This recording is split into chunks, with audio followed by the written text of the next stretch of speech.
State building and the search for order in the 17th century. Here we'll see how nation states are really going to emerge and also the belief of absolutism. Social crisis, war, and rebellions.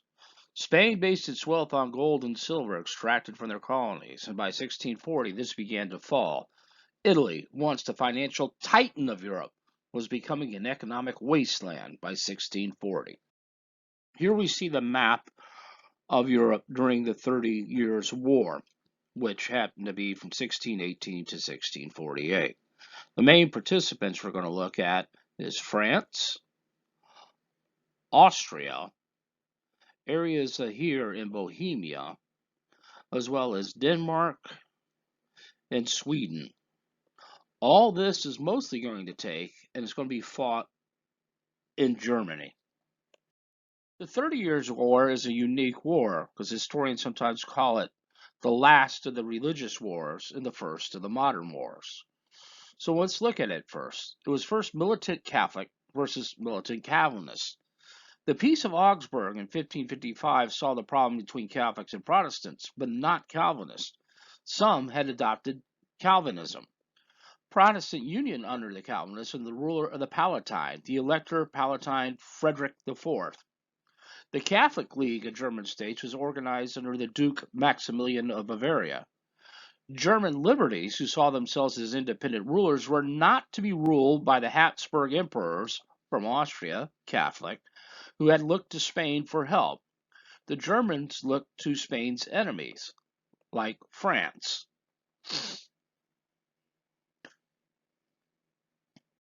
The 30 Years' War is fought into 4 phases. The first we're going to look at is the Bohemian phase. In 1617, Bohemian estates accepted the Archduke Ferdinand as their king. The nobles were Calvinists, and Ferdinand was a devout Catholic who wanted to recatholize the region. Nobles responded by throwing 2 Habsburg governors and their secretary out of the window, 70 feet down a royal castle in Prague, which was the seat of the Bohemian government. Now, was it divine intervention because they all lived, or as the Protestant says, well, they landed in a pile of manure? Ferdinand deposed, and in his place, the Elector Palatine Frederick the First took over, the leader of the Protestant League. At the Battle of White Mountain, the Holy Roman Emperor Ferdinand and Duke Maximilian of Bavaria defeated the Elector Frederick the First, who now fled into exile into the United Provinces, which would be Holland. Spanish troops would seize the Palatinate in 1622. Then Spain gains an access route from Italy to the Spanish Netherlands. Duke Maximilian takes the rest of the Palatinate. The Holy Roman Emperor Ferdinand seized Bohemia, claiming it now as a Habsburg possession. Phase 2 is the Dutch phase. Christian IV of Denmark, a Lutheran, intervened on behalf of the Protestants, and he invades northern Germany. There now is an alliance of Denmark, the United Provinces, and England. His goal is to gain more territories in northern Germany to benefit his family. So using the guise of Protestantism, he's looking at more politically.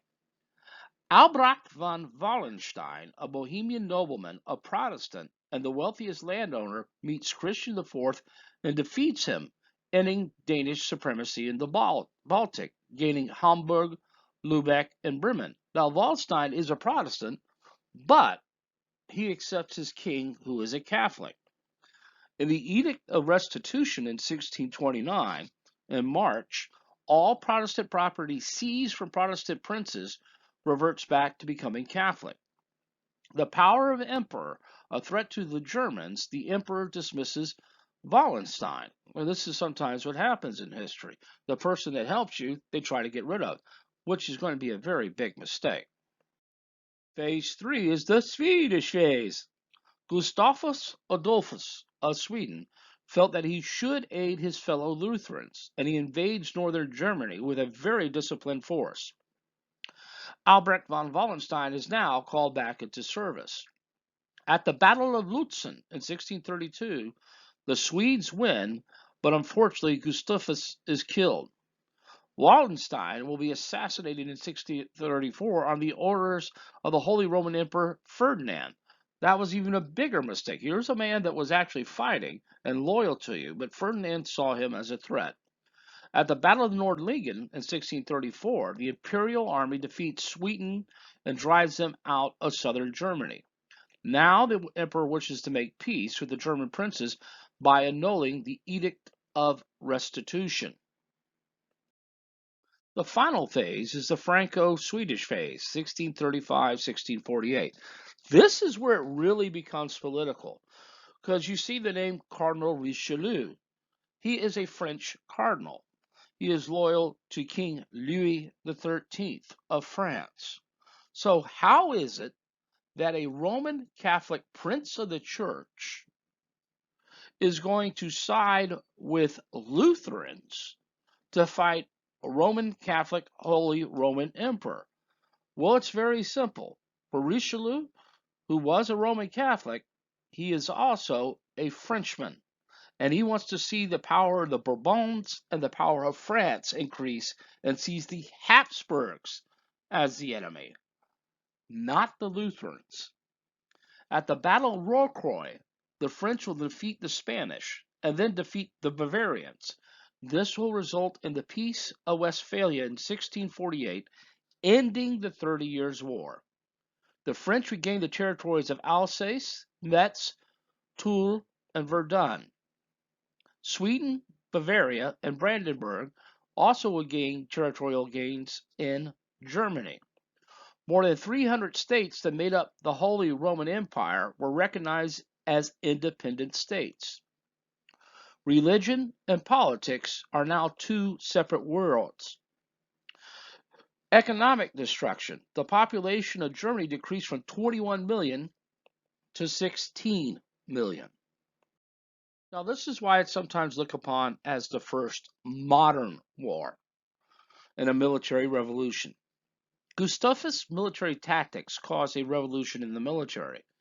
Infantry battalions now would fire salvos, as you can see the muskets on top of a rod, not row by row.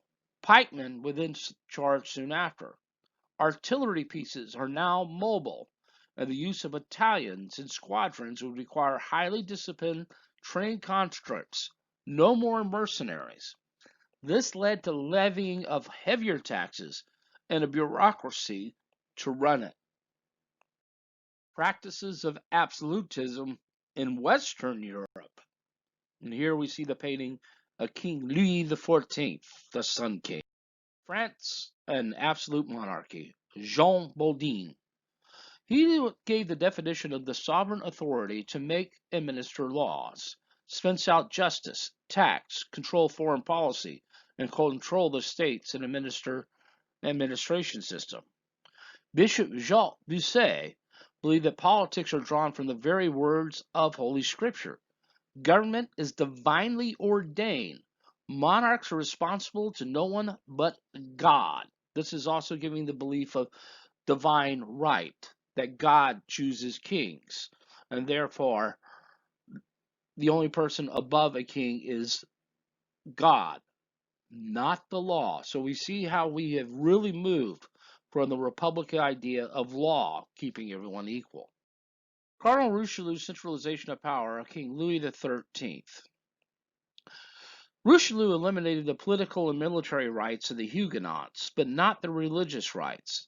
He effectively used spies to uncover plots from the nobility and had traitors executed.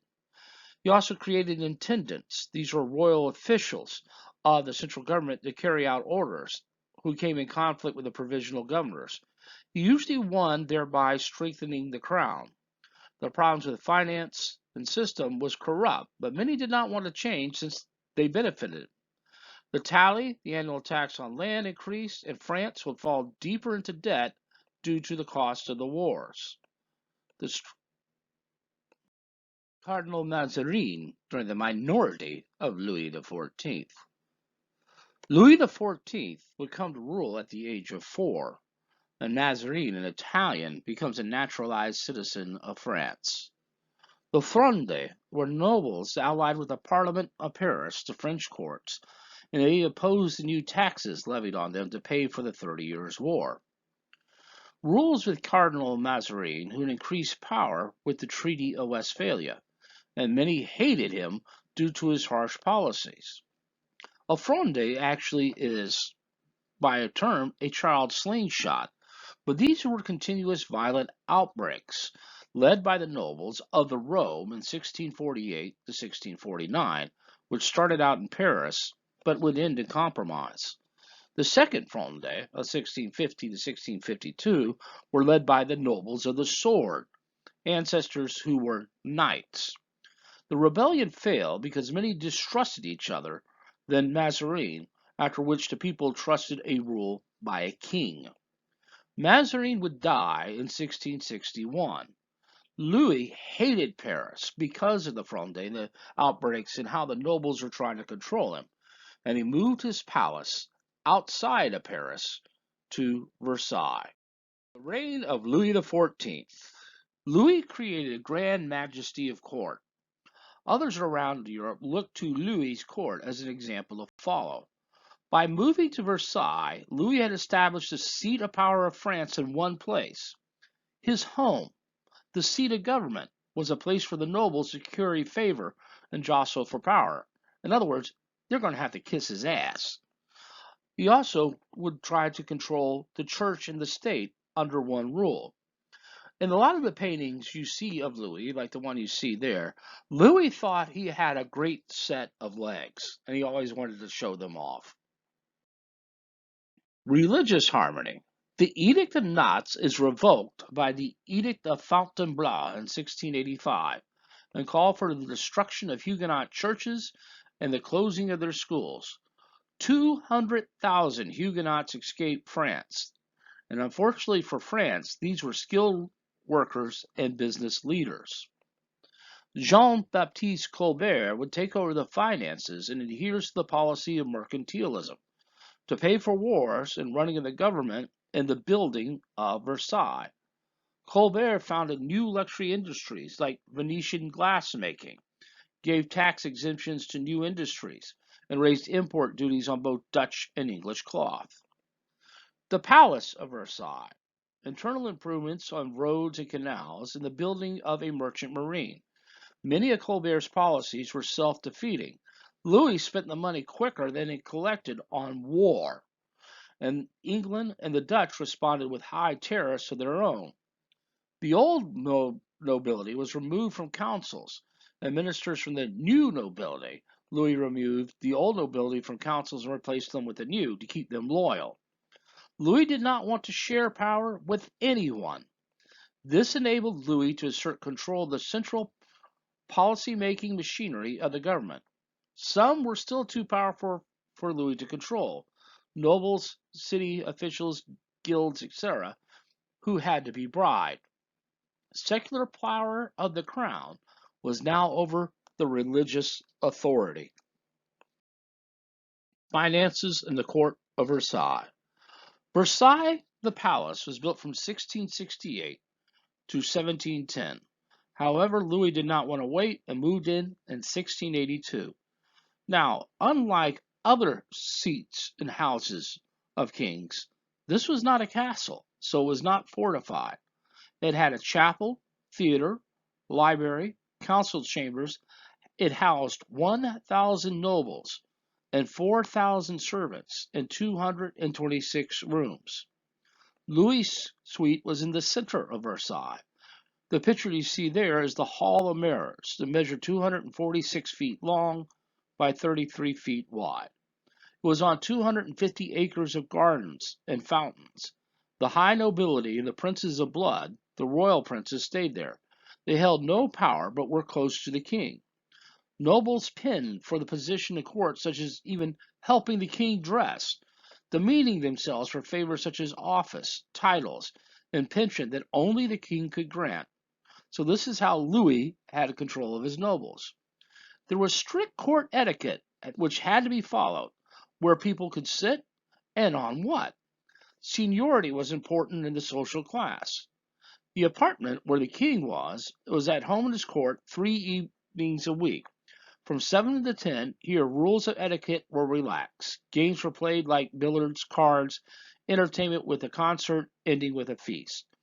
Gambling was allowed, but mostly cards with huge bets would keep the nobles busy. Here we see a painting of Versailles and its vast grounds.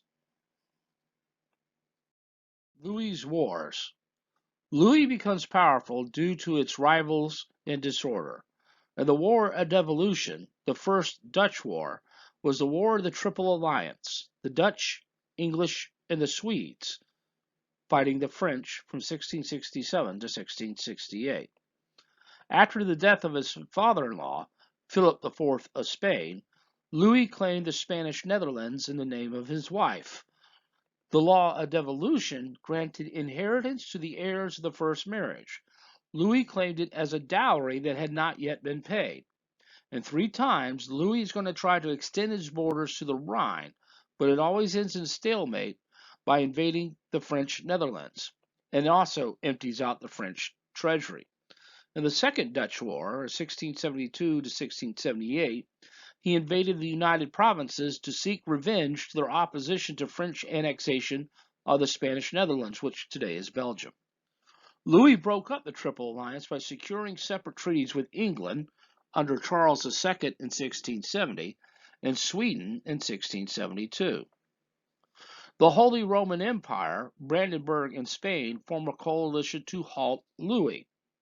William II of Orange becomes head of the state and opens up the dikes to flood the lands. This would save Amsterdam from being taken over by the French army. In the Peace of Nijmegen in 1678, Louis would receive a few Spanish Netherland towns for all his efforts.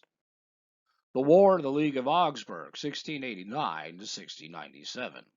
Louis would invade the Holy Roman Empire and annexes Alsace and Lorraine and the city of Strasbourg.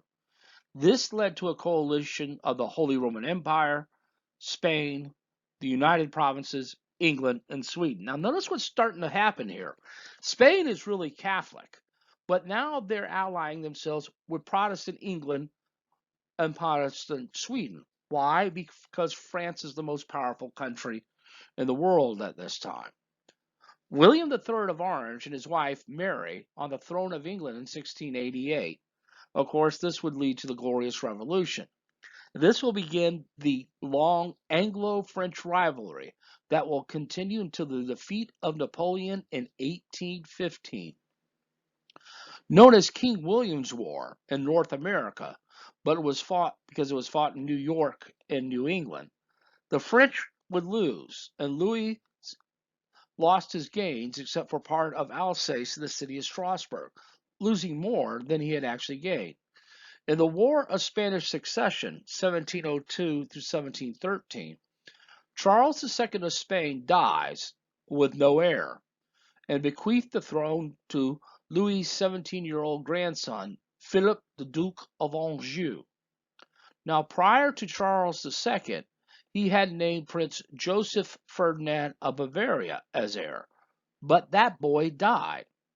It was made even more complicated in the Second Partition Treaty signed by England, Holland, and France.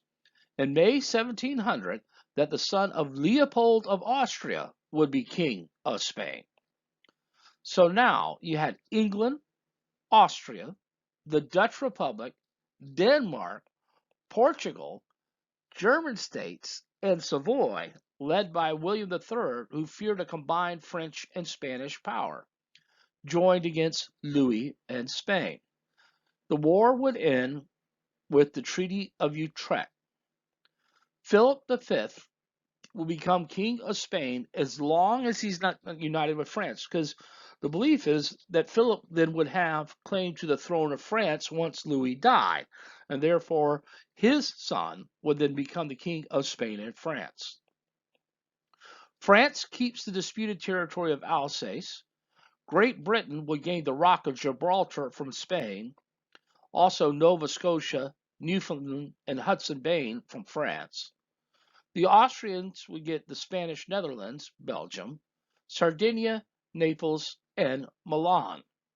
Prussia and Savoy would be recognized as kingdoms. So now the balance of power was Spain and France versus Great Britain, Austria, and the Netherlands. And that's the key. In Europe, they want to keep a balance of power. So sometimes there's going to be switching of alliances, all due to the fact they don't want one country to come on top as being powerful and get the idea of, we could conquer everything. So here we see these wars that were be fought to try to gain the Spanish Netherlands, and as far as they were able to get. So acquisition of the minority of Louis. This is before he was even had the power to be king. But what I want you to see is the acquisitions he fought for, and basically emptied out his treasury, were very small and in between, and therefore he really gained nothing. Now we turn our attention to absolutism in Central, Eastern, and Northern Europe. German states, Brandenburg, Prussia, the House of Hohenzollern. Berlin was ravaged by the 30 Years' War. The Peace of Westphalia granted the Elector Eastern Pomerania 3 tiny bishoprics and an archbishopric of Magdeburg. There's no natural barriers for defense, no trade routes, little economically, bad soil, and cut off from the sea.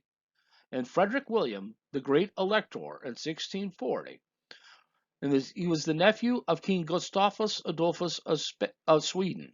He was very well educated and spoke 5 languages, and he settled 20,000 French Huguenots who left under Louis in Prussia and allowed toleration of Catholics and Jews.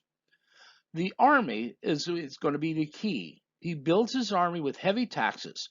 The nobility was not exempted from taxation.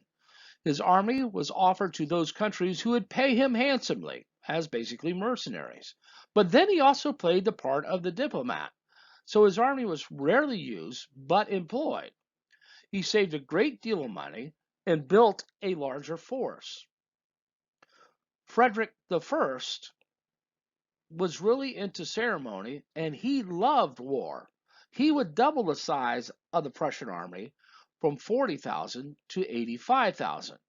Prussia was becoming a military society, almost like Sparta, and all Hohenzollern territories were now called Prussia.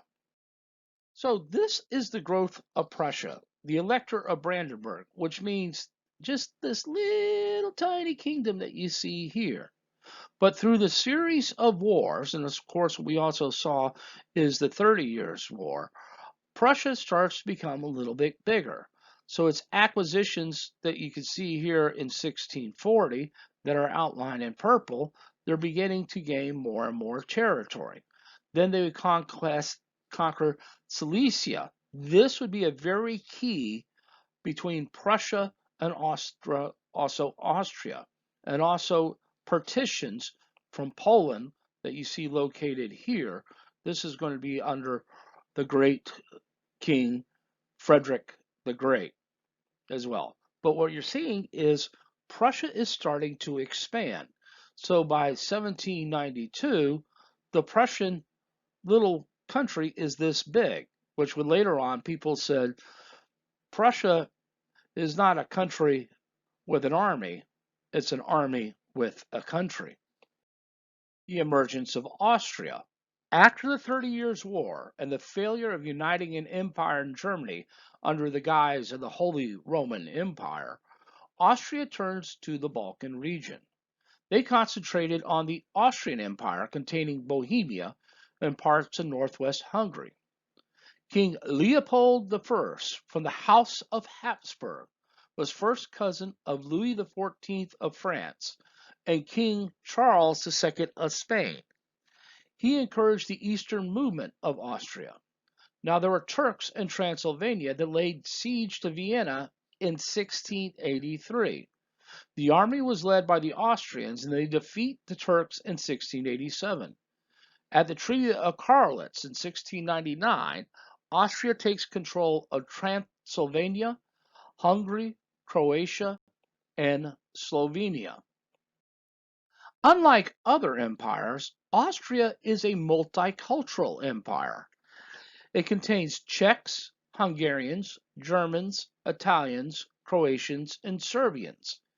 Each kingdom that the emperor served as king had its own estates generals, laws, and political life. So it's going to be very difficult in the long run to maintain. The language is going to always be German, but since it's very multicultural, these people that are Bohemian, Hungarian, Croatian, Serbian, they don't see themselves as Austria. Russia, from principality to major power.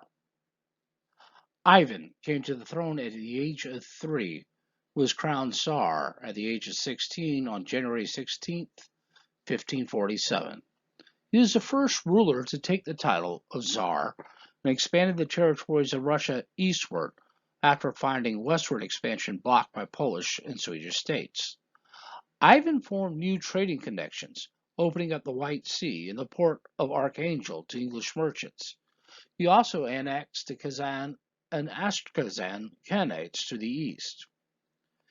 He had St. Basil Cathedral constructed in Moscow to commemorate the seizure of Kazan.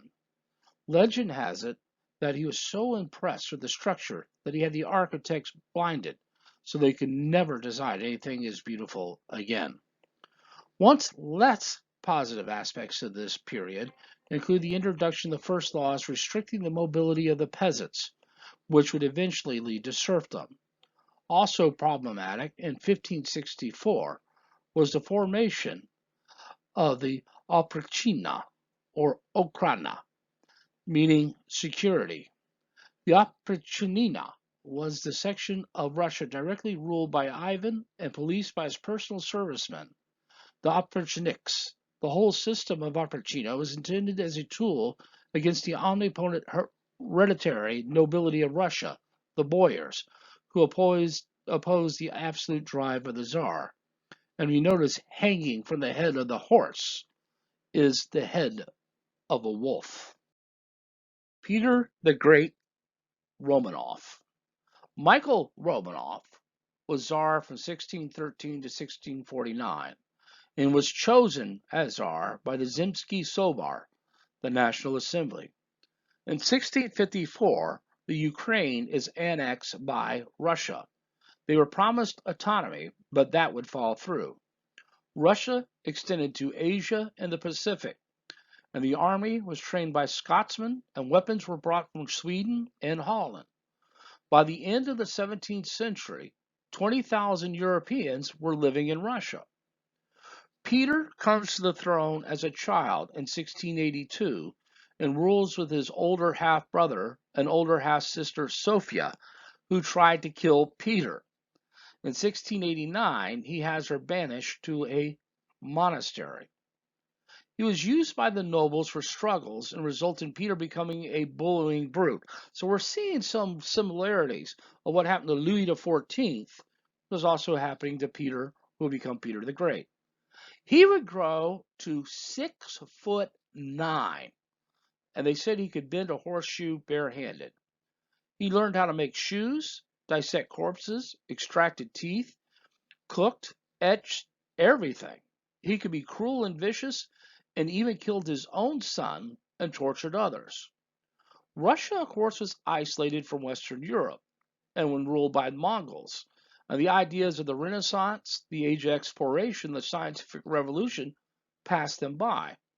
Russia only had one seaport that was frozen 9 months out of the year, Archangel. The religion, of course, was Byzantine Orthodox Christian. But Peter wants to change all that. The period of Westernization. Peter would journey to the west incognito. Kind of hard to do that when you stand 6'9". Here he learned shipbuilding in Amsterdam, admired everything European, the music, the industry, the fashion, the elegant clothing. and Peter sends back techniques and craftsmen to Russia. He returns to hammer modernization into Russia, even if the Russian nobles don't want it. Peter set the fashion. The first Russian book on etiquette was written by Peter. He ordered the coats shortened and the beards shaved off. He changed the Russian calendar New Year to January 1st, not September 1st. He introduces potatoes as a staple in agriculture, and the Russians soon learn out of potatoes you ferment it and it makes vodka. Peter would also reorganize the army. Officers were Russian and European. Peasants were conscripted. That means they were drafted to 25 years of military service, and he would soon have a standing army of 210,000 men. Peter formed the first Russian navy. He also reorganized the government. In 1711, he creates a senate to supervise the administration machinery while on military campaigns. He borrowed the idea of colleges or boards to run foreign affairs, war, and justice. He divides Russia into provinces, 8 of them, and later to 50 in 1719. He would service all landholders had to serve in either the military as an officer or a civil servant position. He created the table of ranks for non-nobles to serve in hopes of possibly becoming nobles. That would cement loyalty. And there were 14 levels of rank. Once one had reached rank 8, they became a noble, but all start at 1. Reforms, economic activities. Mercantilism tries to increase exports and developing new industries while exploiting iron mines in the Urals. Factories increased from 13 to 200. He still raised taxes on the peasant class and oppressed them further. In 1721, with the church, he creates the Holy Synod to make decisions for the church. A procurator or a layman was its head and represented the interests of the czar. Women removed the traditional veils that covered their faces, and they are ordered to attend social events. They are allowed to marry at free will. This is something that Peter recognized in his travels through Europe. In the military, each village had to send recruits for the army. By 1709, Russia manufactured its own weapons and had an effective artillery. Russia's navy, mostly on the Baltic, grew to a fleet of 850 ships, and officers were trained by Europeans or under command of other Europeans. The window to the sea.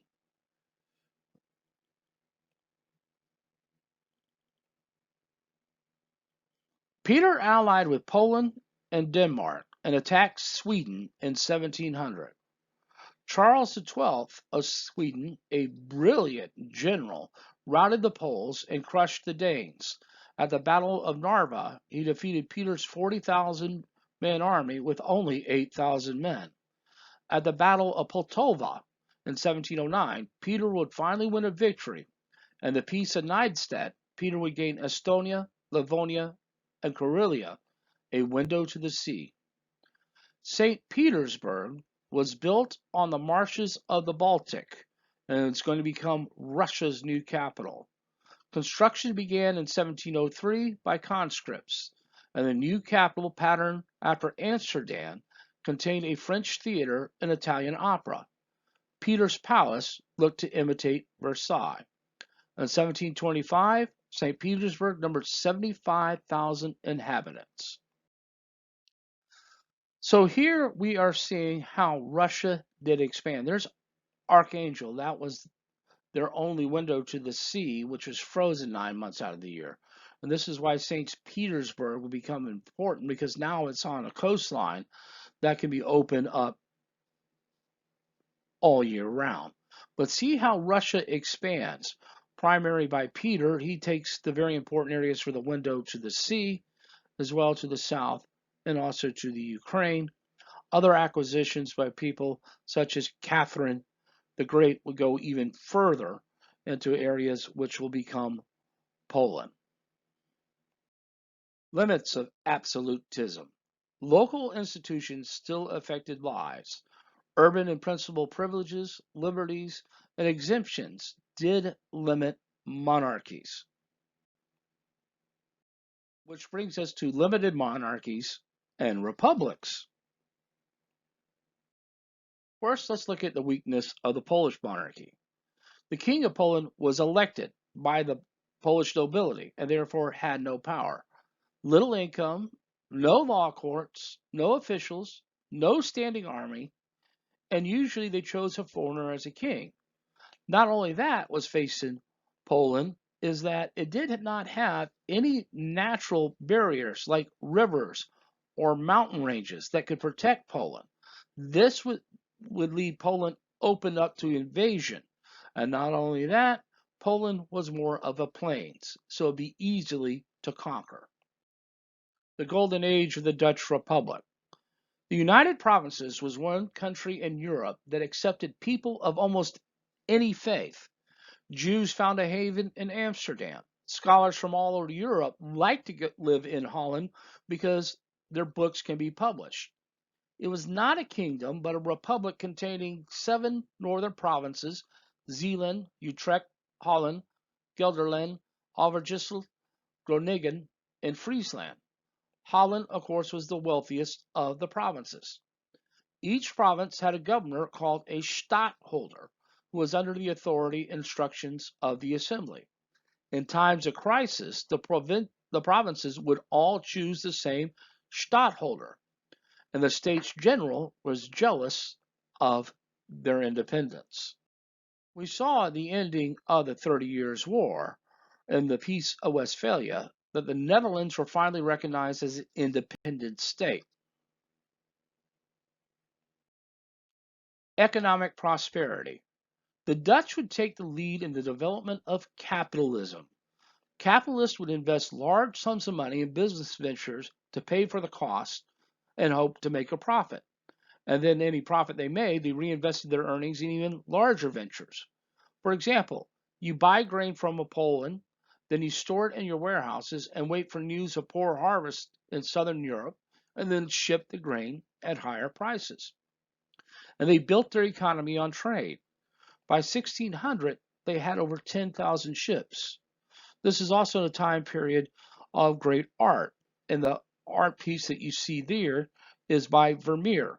You can always recognize Vermeer from these simple aspects. Light always seems to be coming from a window to the left on the subject.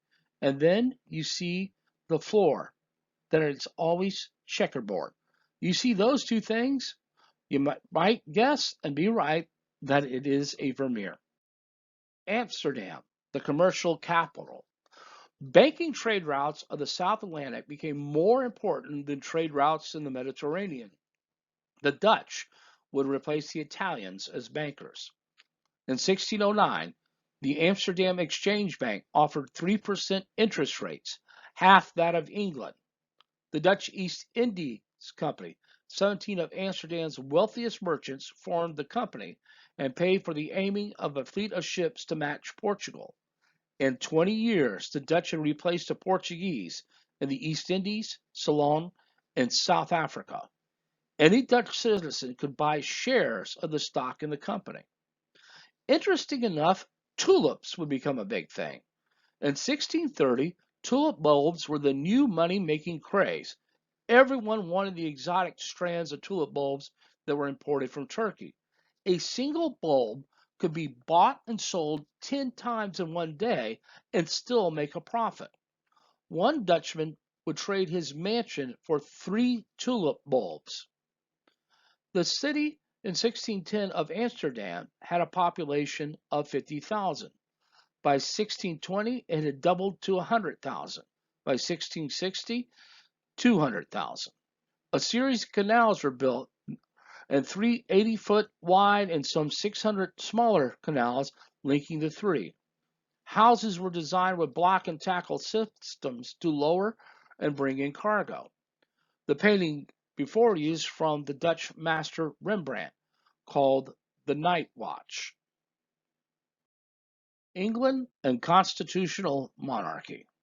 When Queen Mary, Queen of Scots, was to be beheaded, She would say to Elizabeth, "You may win this battle, but I will win the war."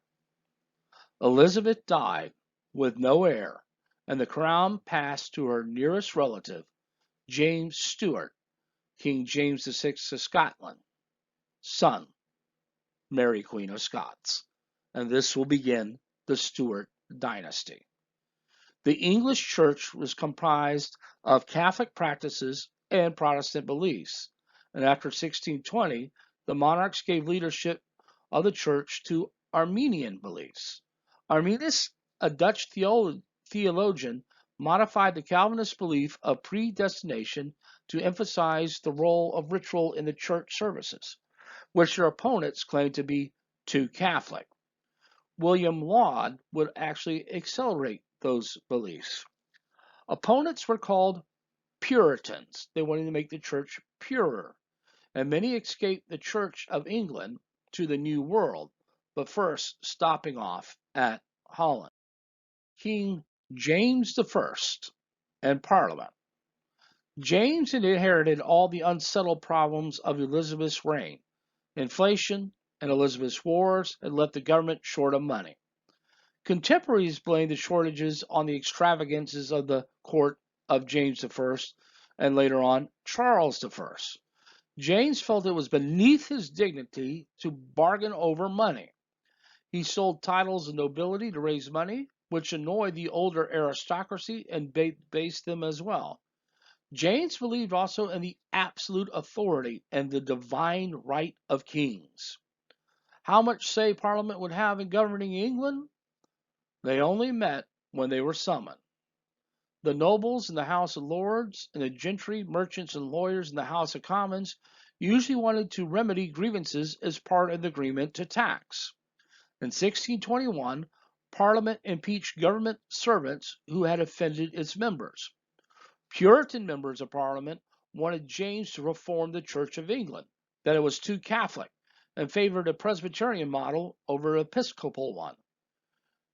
The church was the king's business, said James, not the business of Parliament. James would also constitute the writing of a new Bible, the King James Bible, a new version that was printed in 1611. Biblical scholars in England noted for its elegance and its power of language, and the passages to prove also were written in to support the divine right of king. Charles I will come to rule in 1625 with the death of his father. He married Henrietta Maria, sister of King Louis XIII. Firm believer of divine rights of kings, he had courage and intelligence like his father, but he had no common sense. In 1626, in a war with Spain, the Duke of Buckingham was nearly impeached because of his monopoly on royal power that he had also lost a war in France. The war was costly, and Charles had to beg Parliament for the money. Parliament refused, and Charles dismissed it. A forced loan was a collection from taxpayer, the knights and the nobles, and quartered troops in private homes at owner's expense, with a promise that it would be repaid after a tax was voted on by Parliament.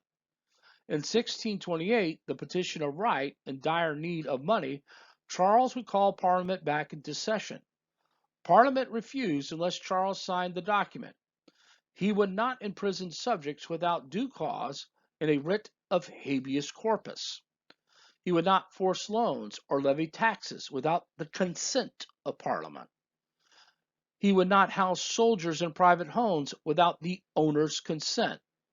And he would not impose martial law in peacetime. On March 2nd, 1629, Charles sent a message to the Speaker to dissolve Parliament.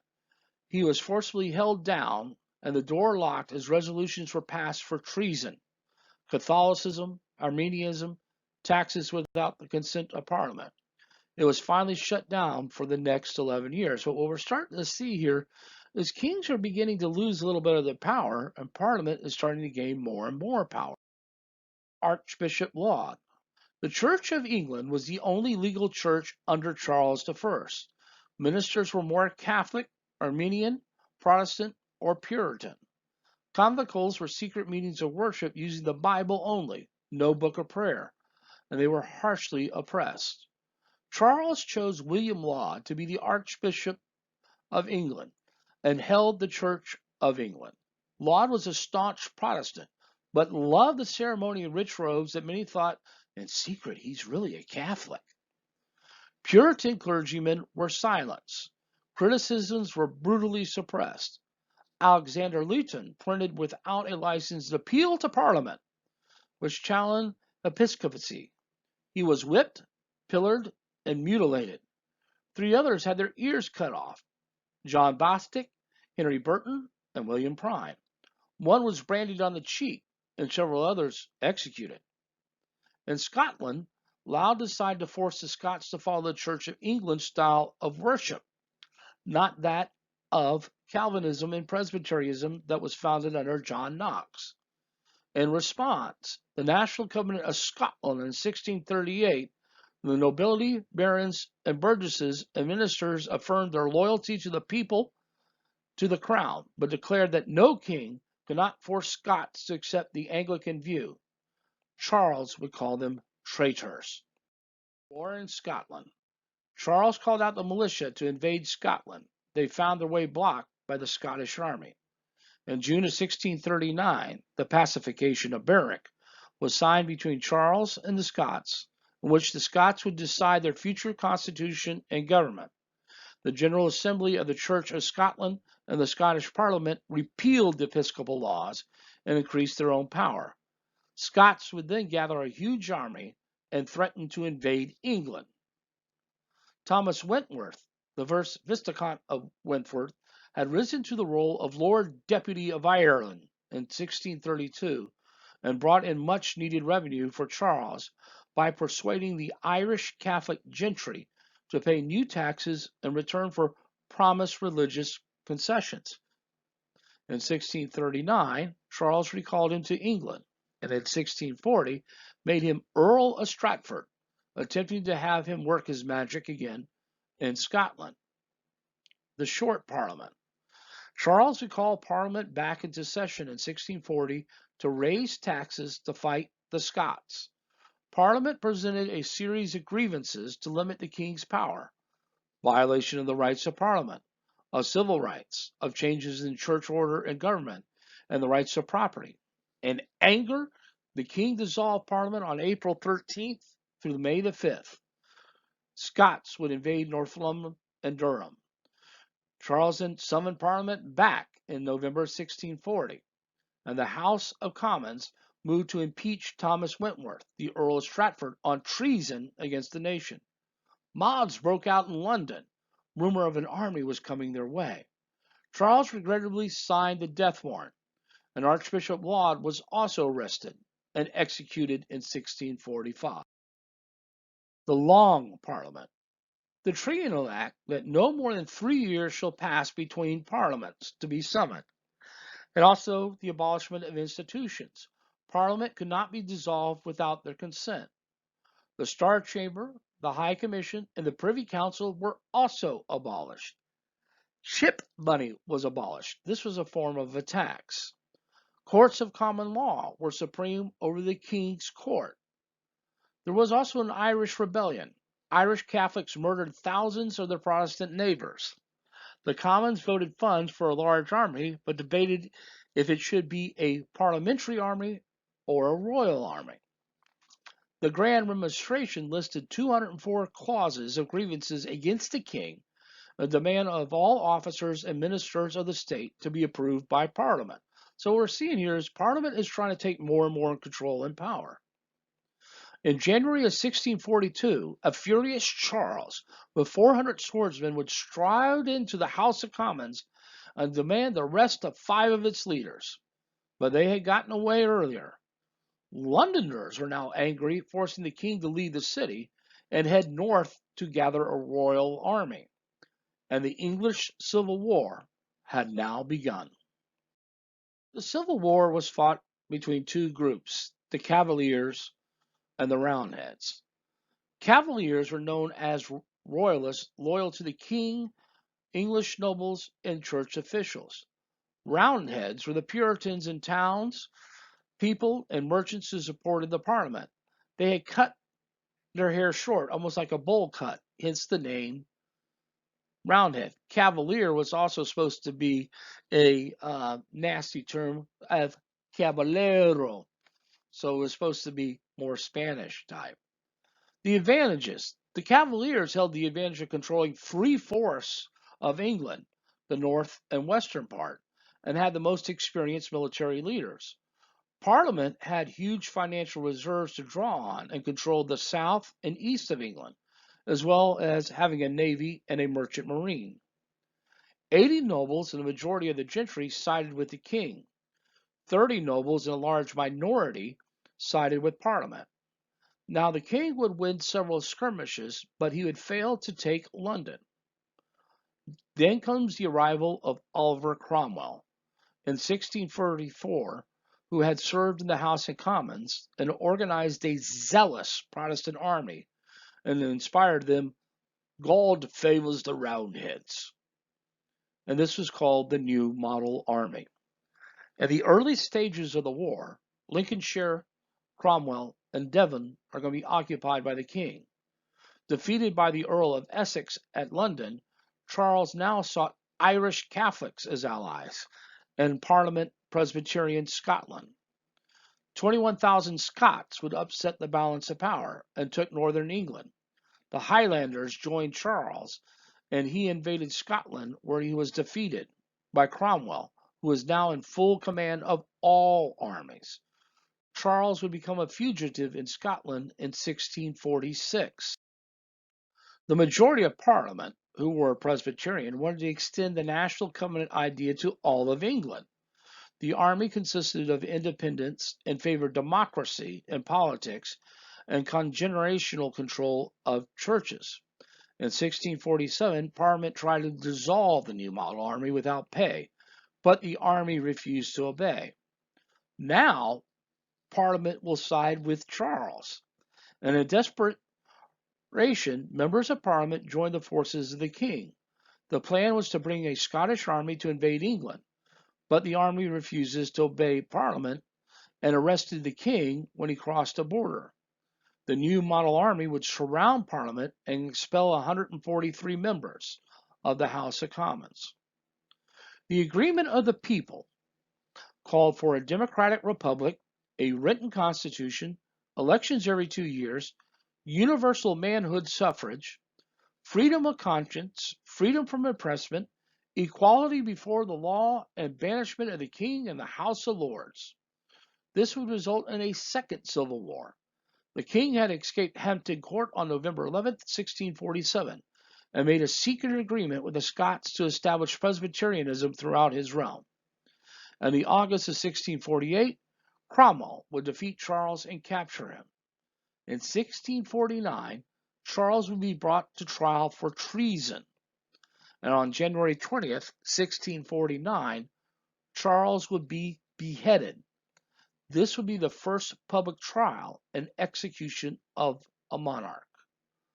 All in all, 100,000 people lost their lives in the English Civil War. The rule of Oliver Cromwell, the Commonwealth of 1649 to 1653. Parliament abolished the office of king and the House of Lords, and the new government was a free state to be governed by the people in Parliament. Parliament was now more powerful than ever because there was no check from a king or the House of Lords. There was opposition from Royalists and Presbyterians. Both opposed Parliament for its lack of representation, and the death of the king provoked a violent reaction abroad in Russia, Holland, Spain, and France. The conquest of Ireland. The Irish had been under the control of England since King Henry VIII, and the Irish rebelled frequently since. After the beheading of Charles, the Irish started revolting again. In August of 1649, Cromwell would take his army and invade Ireland. At the city of Drogheda, after being under siege and then surrendering, Cromwell would order all 9,000 Irish inhabitants to be cut with the sword. He crucified the town's priests and friars. He marched on Wexford and did the same. Cromwell told his men to stab the children, the babies, and the people with their swords because they still had more killing to do. Cromwell's campaign of terror caused many towns to surrender. By the end of 1649, the south and southern parts of Ireland were in English hands. Irish families were driven out and forced to live in the west. 616,000 Irish perished from famine and plague between 1641 and 1652. In Scotland, Presbyterians claimed Charles II, who was Charles Stuart, their king. He accepted the National Covenant, and the Scots were quickly defeated Dunbar in 1650 and the next year. Today, if you go to Ireland, I would not say at any pub Oliver Cromwell is the best thing that ever happened to Ireland. They still see him as the Antichrist. In 1653, Cromwell would dissolve Parliament. "You are no Parliament, and I will put an end to your sitting," and drafted a constitution which set up the Republic with Cromwell as Lord Protector. He imposed their way of life on the English people. He shut down theaters, forbade sporting events, merrymaking, and amusement became illegal. He would finally die, and his son would take over, Richard Cromwell, which the people called Tumble Down Dick, in 1658. Parliament would meet in 1659 and voted to restore the monarchy. Charles, the son of the beheaded King Charles I, would become king in May of 1660. He restored sporting events, the theater, dancing, and merrymaking. He was called the Merry Monarch. Theaters prospered. Women for the first time appeared on stage. John Milton's Paradise Lost, of life, pain, and suffering were justified by God, was also printed. The Convention Parliament of 1660 pardoned all those who fought in the Civil War except 50, in which 12 were executed. The Corporation Act of 1661 excluded from local government those who did not receive the sacrament of communion according to the Church of England.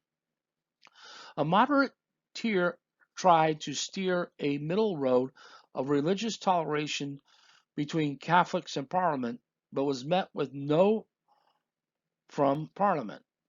The Test Act stated all officers, civil and military, had to declare transubstantiation invalid, and penal codes were also established. Habeas Corpus was established. This law gave every prisoner the right to obtain a writ or document ordering the prisoner to be brought before a judge. The judge then would decide whether the prisoner should stand trial or be set free. Scotland's independence was reigned with the restoration of Charles II in 1660. Scotland reminded the king of his oath that he took in 1651, pledging to have Scotland governed by Presbyterian principles. In response, Charles had the Marquis of Argyll, leader of the Covenanters, arrested and charged with treason and was executed. The king declared himself the head of the Church of Scotland, and a dictatorship was set to enforce the rule of the Anglican Church. In 1666, the Covenanters took up arms against the king, which soon would be a bloodbath. Over 18,000 died. Charles II was leaning towards Catholicism. Louis XIV had given him a lump sum of money if he agreed to become a Catholic in a future day. Charles would die, and his brother James would become the next Stuart king. Political parties began to debate the rage over who will succeed Charles, his openly Catholic brother, and the opponents of James were called Whigs, a Scottish term which means assassin. Supporters were called Tories, a nickname for Irish bandits. But James would become king in 1685, and he wants to rule by divine right, just like his grandfather James I. He appointed several Catholics to high office, which violated the Test Acts. No Catholic was allowed to have office. Tories and the Whigs would then protest, and James dissolved Parliament. His downfall would come in 1687, when he announced that all posts would be open to Catholic and Protestants. 13,000 soldiers were stationed outside of London. In 1688, he announced that his second wife had given birth to a son. Now, this could begin a line of Catholic kings. James' first wife gave birth to Mary, a devout Protestant who had married William of Orange. Now, Parliament invites them to overthrow Daddy for the sake of Protestantism. This would be the Glorious Revolution. William would land on the shores in November of 1688 and lead his army north to London. General John Churchill would betray James II and joins William. James would flee to exile in France. However, before they could become king and queen, William and Mary had to accept the English Bill of Rights, and they recognized in the coronation oath that Parliament as the leading partner in ruling England. It was drafted a Bill of Rights to limit the power of the kings. No suspending of Parliament's laws, no levying of taxes without the consent of Parliament, no interfering with members' freedom of speech in Parliament, no penalty from a citizen who petitions the king for grievances, no standing army to be kept in peacetime, no excessive bails in courts or cruel and unusual punishments, meaning torture. The king could not be Roman Catholic and right to a trial by jury. If treason trial, they must produce 2 eyewitnesses. In the Act of Settlement, if no heir between William or Anne, Mary died in 1694, and the throne would pass to the Elector Dowager of Hanover, granddaughter of James I. Queen Anne was mostly occupied with the War of Spanish Succession. In the Act of Union in 1707, England and Scotland are finally united into one kingdom, and they refer to themselves now as Great Britain. Responses to the English Revolution. Did the English people have the right to rebel against Charles I in 1642 and James II in 1688? Thomas Hobbes said, no, they did not. After the beheading of Charles I, Hobbes was convinced that all humans are naturally wicked. Left to govern themselves, people would give free rein to their evil ways. He said governments were created to protect the people from their own selfishness, and government was to stop society from falling into disorder. Absolute power was the best form of government. This he wrote in his epic work called Leviathan. On the opposite side of opinion was John Locke. He said people have the gift of reason. Governments are to protect 3 basic human rights: the rights of life, liberty, and property. Sound familiar? Government was in contract with the people over these rights. If they failed to protect those God-given rights, the people now had the right to overthrow the government, to institute a government that would protect those rights. World of 17th century culture. Changes in the faces of art. El Greco was a Greek from the island of Crete, but his real name was Kyriakos Theotokopoulos.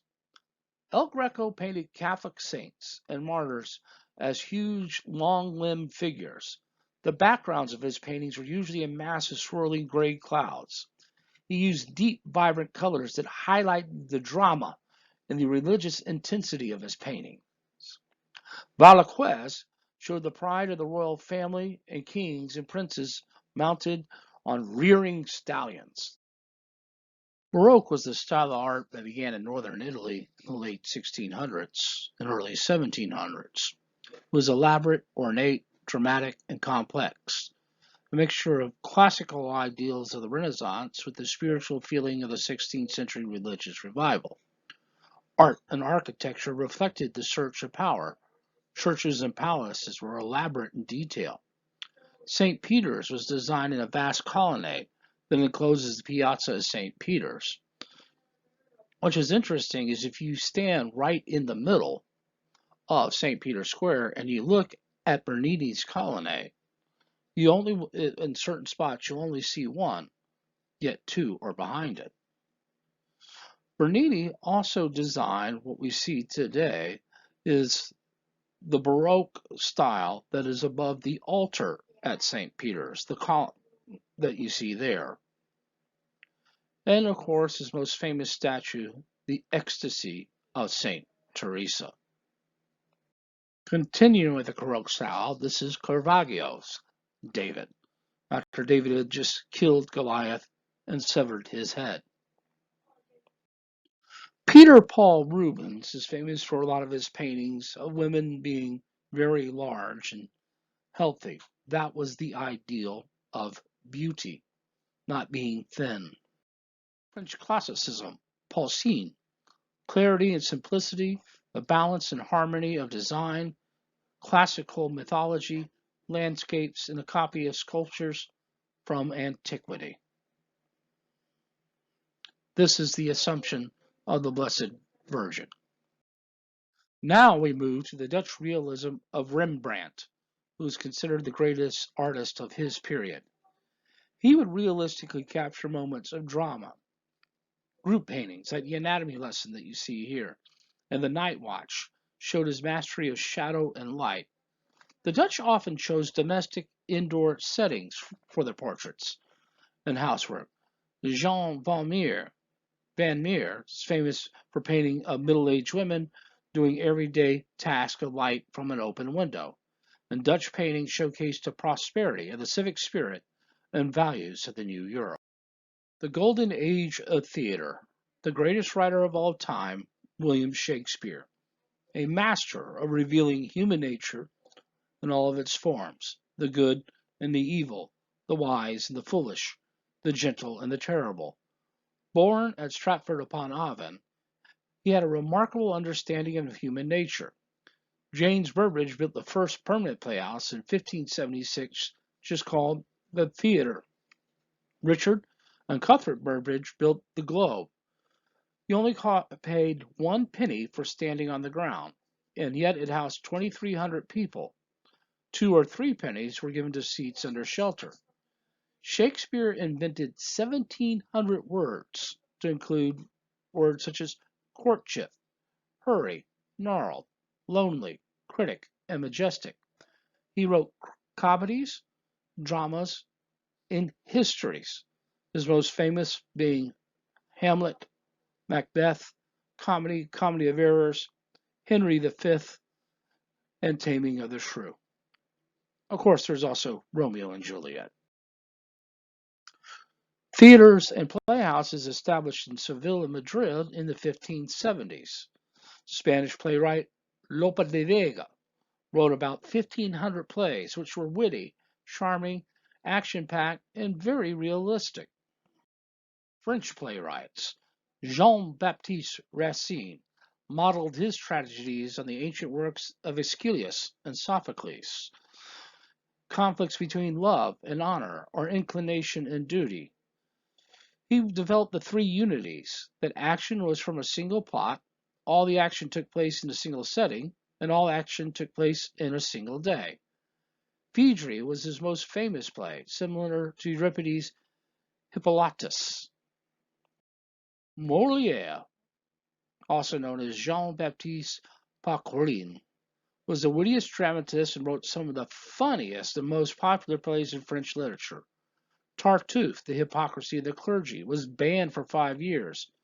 The Miser Misanthrope and The School of Wives were all biting satire on French society, although Louis loved it. And so now ends our study of the rise of absolutism in the culture in 16th and 17th century Europe.